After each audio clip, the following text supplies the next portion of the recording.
வணக்கம் நண்பர்களே. உண்மையை உரைக்கச் செல்வோம் உலகத்திற்கு. அத்தி பிரகத்வாராகிம்பியின் அருளாசியோடு கார்த்திகை மாதத்தில் விருச்சிக ராசிக்கு என்ன பலன் நடக்கும் என்பதை பார்க்கலாம் வாங்க.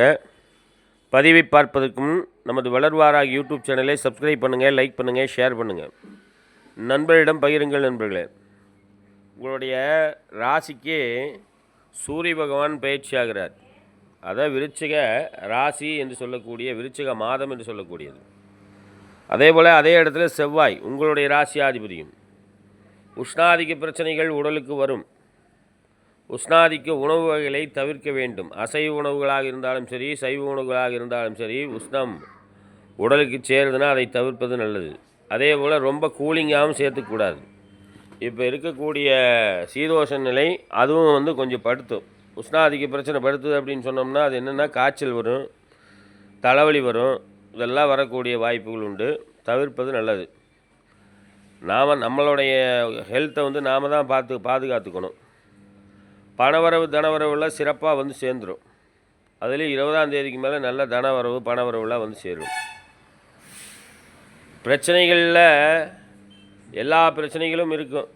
கடன் பிரச்சனை, நோய் பிரச்சனை, இதெல்லாம் விருச்சிக ராசிக்காரங்களுக்கு ஆல்ரெடி இருந்துக்கிட்டு தான் இருக்கும். அதுபோக வேலைப்பளு, வேலை, உத்தியோகம், வியாபாரம், எல்லா காரியங்கள்லையுமே நிதானித்து பயணிக்கணும். நாளைய இந்த விதமாக எண்ணங்கள் இதை இப்படி செய்யலாம் அப்படி செய்யலாங்கிற மாதிரி ஒரு மனசுக்குள்ளே எண்ணங்கள் பதியும். அதில் நிதானித்து உங்களுடைய முடிவுகளை மிகச்சரியாக செய்தால் சிறப்பு. அது அடுத்தடுத்த வாழ்க்கையில் முன்னேறதுக்கு உண்டான வாய்ப்புகளை கொண்டு சேர்த்தும். அவசரப்படக்கூடாது. எந்த காரியமாக இருந்தாலும் சரி அவசரப்படக்கூடாது. பழனிமலை முருகன் வழிபாடு ரொம்ப சிறப்பு. முருகனுடைய அருள் இந்த மாதத்தில் பரிபூரணமாக விருச்சிக ராசிக்காரர்களுக்கு உண்டு. கூடவே இருப்பார். கை கொடுக்கும் தெய்வமாக கார்த்திகேயன் இருப்பார். அதில் எந்த விதத்துலேயும் சந்தேகமே கிடையாது. உடலாதிக்கம் பிரச்சனைகளை ஏற்படுத்து அப்படின்னு சொன்னோம்னா கவலைப்படணுங்கிற அவசியம் இல்லை. ஏன்னா குரு பார்வை இருக்குது. 1 மணி நேரம் 2 மணி நேரம் அல்லது ஒரு நாள், அவ்வளோதான். அதுக்குள்ளே மறுபடியும் ஹெல்த் ரெடி ஆயிரும். ஆனால் அதே சமயத்தில் உங்களுடைய உணவு வகையிலையும் மிகச்சரியாக ஃபாலோ பண்ணணும். இல்லைன்னா அது கொஞ்சம் பிரச்சனையை பண்ணிடும். பிள்ளைகள் வகையில் மேன்மை, பிள்ளைகள் வகையில் ஒரு புகழ், பேர், இதெல்லாம் கிடைக்கும். அதே போல் மனைவி அனுகூலமாக இருப்பாங்க.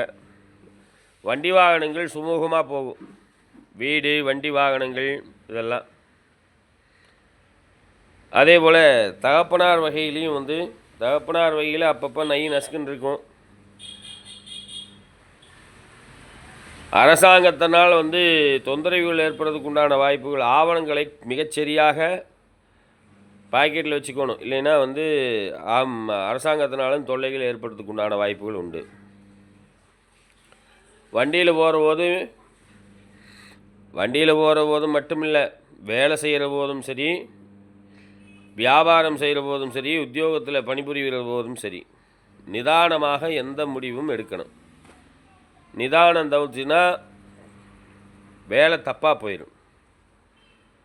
இதுக்கு முதல்ல நீங்கள் என்ன பண்ணணும் அப்படின்னா, சூரிய நமஸ்காரம் பண்ணணும். காலையில் நேரமாக எழுந்திரிச்சு சூரிய நமஸ்காரம் பண்ணணும். சூரிய கதிர்கள் உங்களுடைய மேனியில் படணும், உங்களுடைய தலையில் படணும். அப்போ தான் நல்ல முடிவாக எடுக்கக்கூடிய ஒரு தன்மை அந்த சூரிய பகவானாலும் புதன், குரு, ஏனைய கிரகங்களாலும் உங்களுக்கு சிறப்பாக இருக்கும். ஆசை அதிகமாக வரும். அளவுக்கு அதிகமான ஆசைகளும் ஆகாது. அளவோடு ஆசைகளை படணும். ஏன்னா ஆசைகள் அதிகமாக இருந்ததுன்னா, பொருளாசையாக இருந்தால் கடனாகும். அகம் சார்ந்த ஆசையாக இருந்ததுன்னா உடல் ரீதியாக பலகீனங்கள் ஏற்படும். உடலை சத்து இல்லாமல் போயிடும். அதனால் எல்லாத்துக்கும் ஒரு அளவு தான். அளவு கடந்துருச்சுன்னா அமிர்தமும் நஞ்சு தான். ஒரு அளவில் போயிட்டால் உங்களுக்கும் சரி, உங்களுடைய உறவுகளுக்கும் சரி சிறப்பாக இருக்கும். ஏன்னா 20ஆம் தேதிக்கு மேலே தனவரவு, பணவரவு,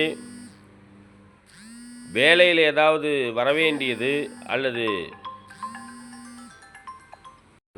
தொழில் செய்கிறதுல ஏதாவது வரவேண்டியது, வியாபாரத்தில் கிடைக்க வேண்டிய பொருள், இதெல்லாம் கிடைக்கிறதுக்கு உண்டான வாய்ப்புகள் வந்து சேரும். நினைத்தது நடக்க வேண்டும் என்றால் பழனிமலை முருகனை வழிபாடு செய்யுங்க. முருகனுடைய திருநாமம் எப்பவுமே கேட்கட்டும். நன்றி, வணக்கம், வாழ்க வளமுடன்.